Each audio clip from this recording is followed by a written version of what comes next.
Monsieur le Président, dans un de vos communiqués, vous parlez de l'institution du multipartisme intégral. Je voudrais savoir, ce sera pour quand et comment est-ce que vous comptez vous y prendre? Si nous étions prêts, je dirais tout de suite. Tout de suite, parce que notre peuple le mérite. Tout de suite, parce que les autres le font. Je pense, j'ai écouté, j'ai vu, j'ai lu.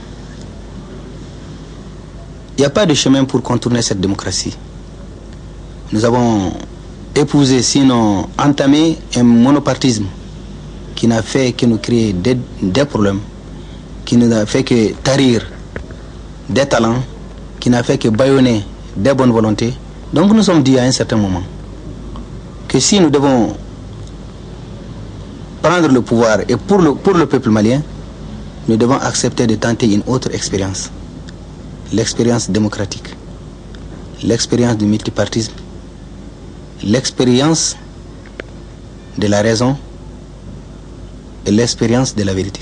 Monsieur le Président, en 1968, le président Moussa Traoré, quand il accédait au pouvoir à la tête du CMLN, avait promis le retour dans les casernes pour les militaires. Vous, aujourd'hui, vous promettez également le retour dans les casernes avec, vous l'avez dit, l'institution du multipartisme intégral.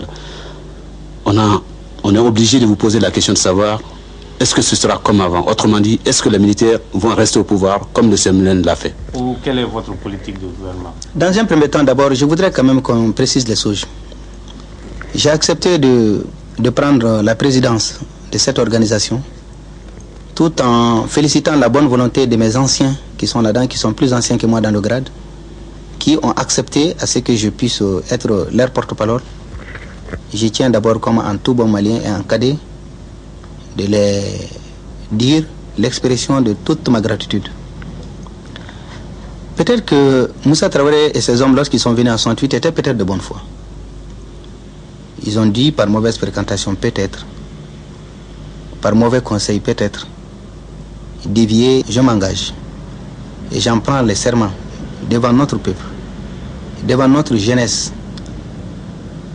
que moi, en tout cas, pour ce qui me concerne, dès que la situation rentrera dans l'ordre, dès qu'un président de la République sera élu par les voies démocratiques et régulières, eh bien, nous partirons, et ceux qui ne veulent pas partir, qui laissent tomber les galons militaires et qui s'engagent à faire de la politique.